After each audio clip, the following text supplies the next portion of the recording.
लग्नानंतर होईलच प्रेम या मालिकेचा आजचा म्हणजे 8 सप्टेंबरचा रिव्ह्यू तुम्ही ऐकत आहात मंडळी। सुरुवातीला युग आलेला दाखवलाय आणि घरामध्ये खूप जल्लोष आहे। मिथुन काका म्हणत असतात, आला रे वाघ आला। मानिनीताईंना शेंडेफळावर तर भलतंच प्रेम उफळलंय। मानिनीताई म्हणतात, अग बाई काय बारीक झालं माझं लेकरू।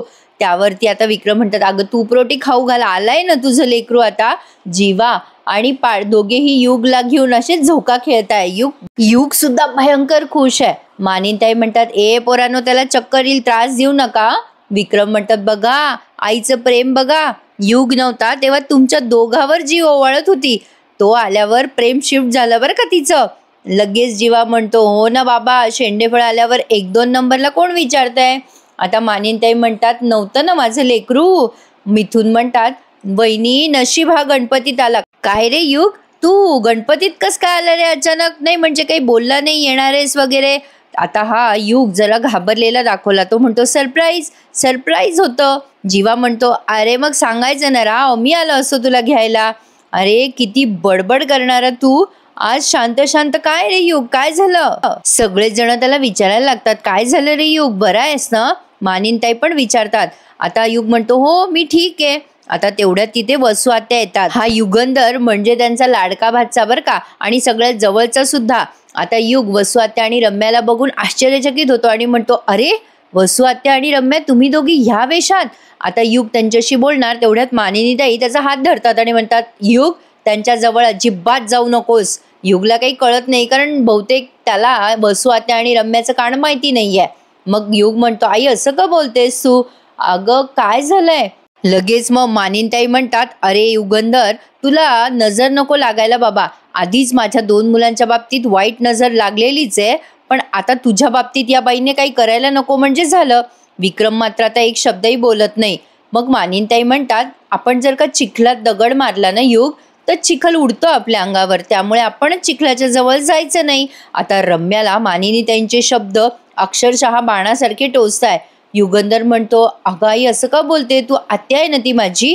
मानिनीताई त्याच्यावर चिडतात युगवर आणि म्हणतात, आत्या अजिबात म्हणायचं नाही, काहीही बोलायचं नाही या बाईशी तू, आपलं आणि या बाईचं काहीच नातं उरलेलं नाहीये, या आपल्यासाठी नसल्यासारख्याचे असं समज। युगंधरला अजूनही काही कळत नाही, तो म्हणतो, आई काय झालंय। जीवा म्हणतो, थांब जरा युग, मी तुला सांगेल सगळं। मग मानिनीताई म्हणतात, आता जेवढं सांगते ना तेवढं ऐक प्लीज। मानिनीताई आता त्या दोघींचा पुन्हा अपमान करत म्हणतात, काय हो तुम्हाला काही कळतं का, एवढं बोलते एवढा अपमान करते, तुमचा तरी ढिम्म हालत नाहीये, चला निघा दोघी इथून, कामं पडली आहेत ना तुमच्या मागे। आता दोघी पण तिथून निघतात, पण रागो जातात बरं का, म्हणजे आता या दोघींच्या डोळ्यात आग ओकलेली आहे, म्हणजे खूप राग आला यांना, कारण या मानिनीताईंनी त्यांच्या वर्मावरच बोट लावलंय ना। मग युगंधर त्या गेल्यावर विचारतो, काय गाई अगं असं का बोलत होती सत्याला। आता जीवा म्हणतो, अरे पाणी पितो आधी। युगंधर पाणी पितो तो आणि मग लगेच हे विषय बदलतात। जीवा म्हणतो, काय रे तुझा अभ्यास कसा सुरू आहे। आता लगेच युगंधरला ठसका लागतो। जीवा म्हणतो, ए रे बाबा, अरे काय रे, अभ्यासाचं विचारल्यावर काय ठसका लागला रे तुला, काही गडबड करून आला की काय। मग लगेच पाड पण म्हणतो, अरे काय रे बाबा, गडबड केली का काय काही। आता लगेच मानिनीताई म्हणतात, ए माझ्या पोराला बोलू नका रे, आल्या तुम्ही काय दिवे लावलेत, ट्यूबलाईट लावलेत अभ्यासाच्या बाबतीत मला माहिती आहे। मग पाड चिडतो, म्हणजे गमतीत चिडतो आणि म्हणतो, ओ आई साहेब एक्सक्यूज मी दिवे ट्यूबलाईट बल्ब सगळं लावलंय, मी टॉप 30 आर्किटेक्ट पैकी एक आहे बरं का। मग लगेच जीवा म्हणतो, माझं काही असं नाहीये, पण हा मी पण हुशार आहे। मग आता सगळे आपापल्या खोलीत निघून जातात। युगंधरला त्या सांगतात, मानिनीताई जाय बाबा फ्रेश हो, आपण आता लगेच सगळेजण एकत्र जेऊयात। आता तिथे सगळे निघून जातात आणि युग देवाजवळ प्रार्थना करत असतो आणि काव्या मनात विचार करते, सगळे खुश आहेत युग आल्यामुळे। आता गुरुजी जे सांगून गेले ते सगळ्यांना सांगायला हवं की नको सगळ्यांना टेन्शन येईल असं म्हणून काव्या निघून जाते। युग आता गणपती बाप्पाला म्हणत असतो, देव बाप्पा माझ्या येण्याने सगळे आनंदी झालेत, पण मी जर का आलो इथे हे कळलं कोणाला तर राडा होईल, मी इथे का आलोय हे कोणाला कळू देऊ नको रे बाबा। आता तो मनातून एकदम घाबरतो बरं का प्रेक्षकांनो। नंदिनी येते आणि त्याला आवाज देते, ती म्हणते, युग अरे प्रसाद घे। आता त्याला एकदम घाम फुटलेला असतो। नंदिनी म्हणते, युग तुला किती घाम आलाय, काय झालं रे तुला, काय रे काय झालं बेटा। युगंधर म्हणतो, अगं काही नाही वहिनी, ते जरा दिव्यासमोर उभं होतो ना म्हणून कदाचित घाम आला असेल, आलोच फ्रेश होऊन। असं म्हणून युगंधर निघून जातो. आता हा युगंधर काहीतरी कांड करून आलाय प्रेक्षकांनो. आता ते नेमकं सस्पेन्स काय आहे हे आपल्याला येणाऱ्या भागांमध्ये कळेलच. इकडे वसुताई या रम्याला म्हणत असतात, माझा उरला सुरलेला स्वाभिमानात चिरडलायस तू मानिनी. अगं मी माझ्या लहान्या भाच्याला युगला अंगा खांद्यावर खेळवलं होतं, त्याच्यासमोर माझा अपमान केलास ना.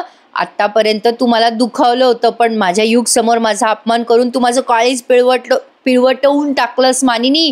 चुकीचं वागलीस मानिनी, चुकीचं वागलीस. लगेच रम्या म्हणते, बरोबर बोलतीयस तू आई. मामीने अति केलं. युग आला होता बोलायला आपल्याशी, तेव्हा मामीला सहन नाही झालं. मामीने मुद्दाम केलं. आई मामीने ना वसाच घेतलाय आपल्याला प्रत्येकाच्या नजरेतून खाली पाडायचा. वसू आत्या म्हणतात, हो न ग रम्या, अगं बघितलं ना कसं वागत होती. विक्रम सुद्धा मानिनीला अडवत नव्हता. अगं अडवणं तर सोड, पण तो एका शब्दाने सुद्धा बोलला नाही. मग रम्या म्हणते, अगं मामीच्या शब्दात आहे मामा, तो कशाला अडवणार आहे. आपल्याला मोलकरीण बनवून ठेवले मामीने, तरी मामा एक शब्द बोलत नाही. आई आपल्या बाजूने कोणीच नाही. आता मला कंटाळा आलाय, कसा निभाव लागेल आपला कोणाच ठाऊक. आता रम्याला टेन्शन आलंय. वसू आत्या म्हणतात, रम्या अगं असे हातपाय गाळू नकोस, प्रत्येकाचे दिवस येतात. देव जेव्हा एक खिडकी बंद करतो तेव्हा दुसरी खिडकी उघडतो. अगं आपण आपली संधी त्यातनं साधायची असते बेटा, असे हातपाय नाही गाळायचे. मग रम्या म्हणते, अगं आई कशी संधी साधणार आहोत आपण. युग आल्यावर काहीतरी मदत करेल आपल्याला असं वाटलं होतं मला. तो एकटाच घरात असा होता की ज्याला माहीत नव्हतं आपण नंदिनीच्या बाबतीत काय केलंय. पण आपण आता काय करणार आहोत. घरातले सगळे त्याचे कान भरणार आहेत आणि मग तो आपला तिरस्कार करायला लागेल. वसू आत्या म्हणतात, नाही तो आपला तिरस्कार करणार नाही. अगं युग न काड्यापेटीतल्या काडीसारखा आहे, त्याला कोणी कितीही पेटवलं ना तरी तो क्षणात पेटतो आणि क्षणात विझतो सुद्धा. अगं युग हलक्या कानाचा आहे ग रम्या, अगं खूप हलक्या कानाचा आहे तो. आता रम्या म्हणते, आई हे कशावरून बोलतेस तू. मग आता या वसू आत्याने एक गोष्ट सांगितली आहे बरं का रम्याला. त्या म्हणतात, रम्या अगं मागे एकदा विक्रमने आणि मी या तिन्ही भावांची परीक्षा घ्यायची ठरवली, म्हणजे गंमत म्हणून बरं का. म्हणजे या तिघां भावांमध्ये किती नातं घट्ट याची परीक्षा घेणार होतो आम्ही दोघं. आम्ही काय केलं, तिघांना एकमेकांच्या विरुद्ध अनेक गोष्टी सांगितल्या, त्यांचे एकमेकांच्या विरुद्ध कान भरले. तुला माहितीये रम्या, आम्हाला धक्काच बसला. रम्या म्हणते, का ग आई. आता वसू आत्या पुढे सांगतात, आम्हाला वाटलं होतं की पाड जीवा एकमेकांशी कचाकचा भांडतील, पण नाही. जीवा आणि पार्थ या दोघांनी शांतपणे एकमेकांशी बोलून प्रश्न सोडवला. युग मात्र तसा नाहीये, त्याने तसं नाही केलं. तुला माहितीये युगने काय केलं. रम्या म्हणते, काय ग आई, काय केलं त्याने. वसू आत्या म्हणतात, अगं पार्थ आणि जीवाशी तो कचाकचा भांडला. तेव्हाच माझ्या लक्षात आलं रम्या, आपण या युगला आपल्या अंडर ठेवू शकतो, म्हणजे आपल्या युगला आपण या आपल्या बाजूने वळवू शकतो. आणि हो, आपला आज जो पाणउतारा झालाय ना रम्या, तेव्हाच माझ्या डोक्यात बदल्याचे विचार घोळायला लागलेत. सतत मला वाटत होतं की युग असा आत्ता इथे असायला हवा होता, आणि बघ गणपती बाप्पाने माझी इच्छा पूर्ण केली, युग तर इथे आला. मग रम्या म्हणते, अगं आई या युगच्या येण्याने आपल्याला काय फायदा आहे. त्यावर वसू आत्या म्हणतात, रम्या अगं आपल्याला जर देशमुखांच्या मनात आणि घरात शिरायचं असेल, आपलं स्थान परत मिळवायचं असेल ना, तर युगच आपली मदत करू शकतो.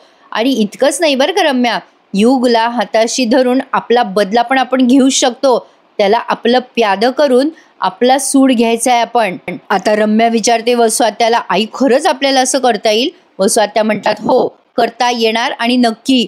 हे बघ आता आपला बदला आपण घ्यायचा म्हणजे घ्यायचा. आता त्या नंदिनीला तर सोडायचंच नाही, आणि आपल्यासोबत वाद घालणाऱ्या त्या काव्याला पण नाही. आता पुढचं सीन काव्याचं दाखवलाय. काव्या फुल टेन्शनमध्ये असते. गुरुजींनी जे सांगितलंय ते सारखं तिच्या डोक्यात घोळतंय. तेवढ्यात मानिनीताई तिच्यासाठी दूध घेऊन येतात. आता काव्याला कळत नाहीये काय उघड होणार आहे, पण तिला ना प्रेक्षकांनो आता त्याची लिंक लागते बरं का. म्हणजे जीवाच्या बाबतीत काही असू शकतं का असं तिला थोडं थोडं हिंट मिळाली आहे, पण त्यात आपल्याला पुढच्या भागात कळणार आहे. तसा प्रोमो त्यांनी दाखवलाय. मानिनीताई काव्यासाठी दूध घेऊन येतात आणि म्हणतात, हे घे ग, सॉरी कॉफी घेऊन येतात आणि म्हणतात, काव्या कॉफी घे. मग काव्या म्हणते, काकू थँक्यू, पण तुम्ही कशाला कॉफी आणलीत, मी आले असते ना बाहेर. मानिनीताई म्हणतात, अगो मग काय झालं काव्या, कधी कधी सासूने सुनेच्या हातात गोष्टी आणून द्याव्यात, म्हणजे सून सुद्धा सासूचे लाड करते बरं का. मी आणि पार्थ दोघे गप्पा मारत होतो. तुला माहितीये पार्थ मला सांगत होता की काव्या खूप बदलली आहे. तुझ्यातला बदल सुखावतोय हं काव्या. काव्या म्हणते, खरंच मी बदलली आहे काकू? मानिनताई म्हणतात, हो खरंच. अगं बघ ना, सगळ्यांची तू किती छान काळजी घेतेस काव्या. मला तर तुझ्यात हळूहळू नंदिनी दिसायला लागली आहे थोडी थोडी. मला आवडलं ग बाई, तुझ्यात केवढा चेंज झालाय. म्हणजे बघ ना, गणपती बाप्पाच्या सगळ्या गोष्टी तूच केल्या, पुरणपोळी केली, घरात हवं नको ते तू बघतेस. लग्नानंतरचा पहिला गणेशोत्सव दणक्यात साजरा झाला बाई. तू काही म्हण. काव्या आता त्यांच्याकडे बघायला लागते. इकडे आता युगचं सीन दाखवलाय. युग सारखा सारखा त्याचा मोबाईल बघत असतो आणि टेन्शनमध्ये असतो आणि त्याला घाम फुटलेला असतो. आता तो पुढे काही विचार करणार तेवढ्यात वसू आत्या आणि रम्या त्याच्या खोलीत जातात. वसू आत्या म्हणतात, कसं आहेस रे बाळा युग? आता युग चिडून म्हणतो, ए तुम्ही दोघी कशाला आला तिथे? रम्या म्हणते, असं का बोलतो रे युग? तुला आम्हाला बघून आनंद झाला होता ना? त्यावर युग म्हणतो, झाला होता ना. माझ्या बहिणीला आणि आत्याला बघून झाला होता आनंद. तुमचा अवतार बघून वाईटही वाटलं होतं, पण जेव्हा सत्य परिस्थिती कळली ना तेव्हा कळलं की हा अवतारच योग्य आहे तुमच्यासाठी. इकडे मानिनीताई आणि काव्याचं सीन पुन्हा दाखवलाय. या सीन नंतर काव्या विचारते, काकू तुम्ही अचानक माझे इतकं कौतुक का करताय? आता मानिनीताई म्हणतात, अचानक म्हणजे? मी काय तुझं कौतुक करत नाही का? जाऊ दे बाबा, मी नाही बोलत आता तुझ्याशी.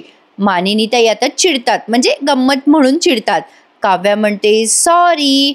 बापरे, माझ्या लाडक्या मानिनी काकूचा गालाचा फुगा झालाय बाबा. मानिनीताई म्हणतात, हा माझा फुगा तेव्हाच फुटेल जेव्हा मानिनी काकूंचा आई होईल, असं म्हणून त्यांनी त्यांचे गाल फुगवलेत. मग काव्या त्यांचे गाल असे दाबते आणि म्हणते, आई. आणि मग मानिनीताईंना भारी वाटतं. मानिनीताई म्हणतात, अगं बाई आता कसं छान वाटतंय, तुझ्या तोंडून आई ऐकणं खूप भारी वाटतं ग. काव्या तुला माहितीये, या घरातली एक व्यक्ती मला खूप आवडते. काव्या म्हणते, मला माहितीये, चांगलंच माहितीये. विकी काका आवडतात ना तुम्हाला? विक्रम काका. मानिनीताई म्हणतात, ते तर आहेच, पण आणखीन एक व्यक्ती आवडते मला, ते म्हणजे तू. आता काव्या म्हणते, मी? खरंच? मानिनीताई म्हणतात, हो खरंच. काव्या मला ना कधी कधी तुझा खूप हेवा वाटतो आणि कौतुक सुद्धा. तुला सांगू का, मी तुझ्या वयाची होते ना तेव्हा मला तुझ्यासारखं असं बेधडक व्हायचं होतं, पण बाई मला जमलंच नाही. तुला माहितीये का, लहानपणी मी तर एवढी साधी बोळी होते, कोणाशी काही बोलत पण नव्हते, एकदम शांत होते. माझी एक मैत्रीण होती तुझ्यासारखी, स्मिता नावाची. अगं ती तुझ्यासारखीच बेधडक होती माहितीये. म्हणजे तिने एकदा काय केलं माहितीये, पीटीच्या सरांच्या समोर शिट्टी वाजवली. काव्या आता हसायला लागते. मग तिचं हसणं पाहून मानिनीताई तिला म्हणजे म्हणजे असं भारावून जातात आणि म्हणतात, काव्या तू अशीच हसत राहा आणि उत्साही राहा.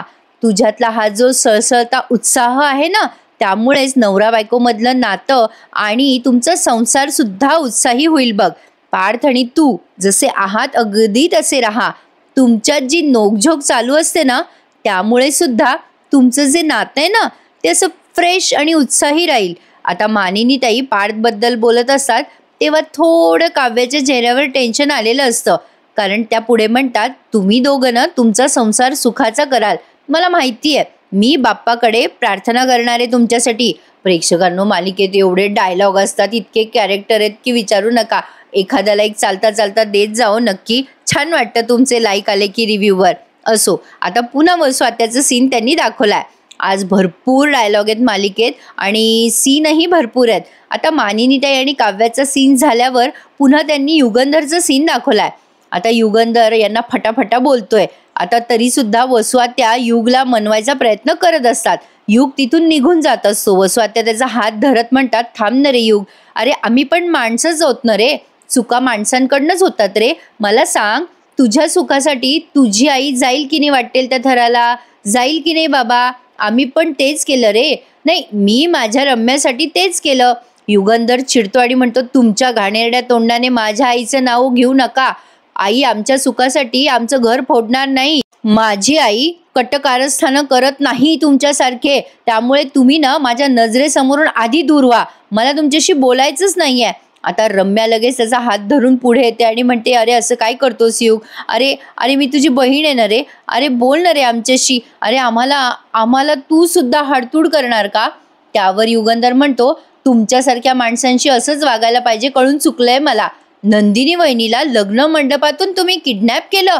खालच्या थराला गेलात तुम्ही दोघी आणि मला म्हणताय की चांगलं वागू मी तुमच्याशी, काहीतरी वाटू द्या दोघी जणी तुम्ही एकमेकींबद्दल. काय आहे हे? आई म्हणते ते बरोबर आहे. आता पुन्हा यांचा सीन झाल्यावर पुन्हा मानिनी त्यांचा सीन दाखवलाय. थोडक्यात सांगायचं तर आज काही युगंधर यांच्या हाताखाली म्हणा किंवा यांच्या झाशात आलेला नाहीये वसू आत्याच्या आणि रम्याच्या, पण त्यावरही वसू आत्याने एक मोठा प्लॅन केलाय. आणि प्रेक्षकांनो, या वसू आत्याला आधी घरातून काढावं म्हणजे आपल्याही डोक्याचं टेन्शन थोडं कमी होईल.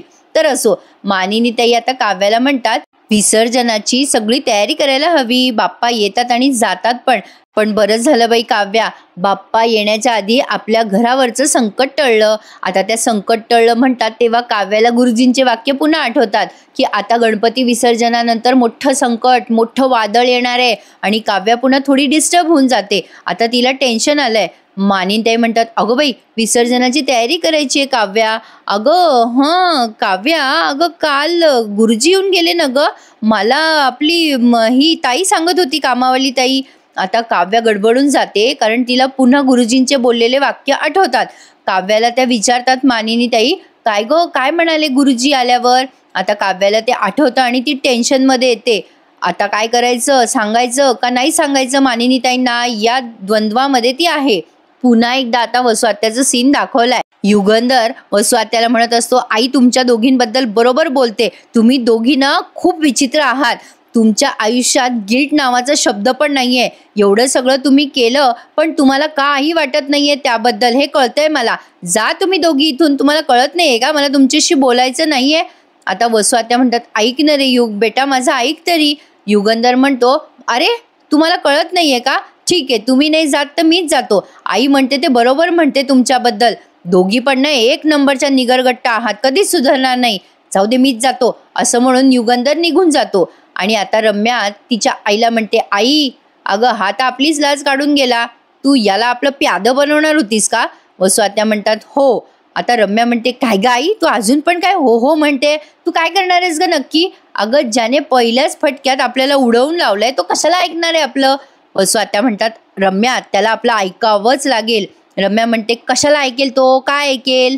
मग वसू आत्या म्हणतात प्रत्येक माणसाचा काही ना काही वीक पॉईंट असतो, या युगचा काही ना काही वीक पॉईंट असणारच. तो वीक पॉईंट आपल्याला शोधायचा आहे रम्या. एकदा का आपल्याला त्याचा वीक पॉईंट सापडला की तो स्वतःहून आपल्याशी बोलायला आला म्हणून समज. आता हा सीन संपल्यावर लास्ट सीन बघत आहात तुम्ही मानिनीताई आणि काव्याचा. मानिनीताई म्हणतात काय ग बाई काव्या, गुरुजी भेटले की नाही तुला, काय म्हणाले ते? आता काव्या तो विषय टाळते, म्हणजे काही सांगतच नाही ती मानिनीताईंना. ती म्हणते हो आले गुरुजी पण काही बोलले नाही विशेष. मानिनीताई म्हणतात अगं असं कसं, आले तर काही ना काही बोलले असतील ना तुझ्याशी? काव्या म्हणते हां तसं ते जनरल बोलले, तुमच्याबद्दल बोलले आणि असंच जनरल आमच्या दोघांबद्दल बोलले. मानिनीताई म्हणतात दोघांबद्दल काय बोलले? काव्या म्हणते हां म्हणजे हे सांगत होते ते पूजा नंतर करा, पूजेचा मुहूर्त नाहीये, असंच जनरल बोलत होते बस. मानिनीताई म्हणतात बस एवढंच? कमाल आहे बाई, गुरुजी आले आणि काही नाही बोलले. काव्या म्हणते असं का बोलताय काकू, काय झालं? मग मानिनीताई म्हणतात काव्या तुला माहिती आहे ना, गुरुजी चेहरा बघून कोणाचं चांगलं वाईट सांगतात. वाईट घडणार असेल ना तर तो संकेत देण्यासाठी ते धडपड करतात, ते स्वतः येऊन सांगतात.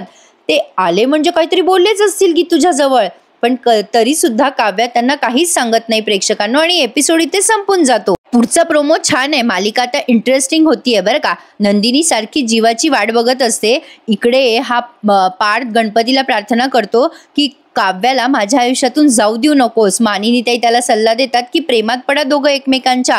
आणि काव्या आता जीवाच्या आठवणीत अचानक व्याकुळ झाली आहे. काव्याने जीवाचा फोटो हातात घेतलाय आणि ती विचार करतेय काही आठवणी पुसल्या जात नाहीत आणि जेव्हा ते एकमेकांच्या प्रेमात पडले होते त्या जागी ते भेटायचे ना, काव्या तिथे जाते आणि अचानक कुठून जीवा येतो माहित नाही. आता तो आवाज देत असतो एक्सक्यूज मी, जरा बाजूला सरकाल का? आता जेव्हा काव्या मागे वळते तेव्हा जीवा तिला बघून आश्चर्यचकित होतो. काय येणं मंडळी, नेमका मालिकेत काय ट्विस्ट येणार आहे हे एक्झॅक्टली कळत नाहीये, पण एवढं मात्र खरं आहे की जीवा आणि काव्याचं नातं उघड होणार आहे असं दिसतंय खरी. बघूयात पुढे काय काय घडतंय. आजचा रिव्ह्यू छान होता ना, मग नक्की लाईक करायला विसरायचं नाही. चॅनलला सबस्क्राईब करा ज्यांनी नसेल केले त्यांनी. चला तर मग भेटूयात उद्या पुन्हा एकदा नवीन रिव्ह्यू सहित. तोपर्यंत टेक केअर मंडळी, धन्यवाद.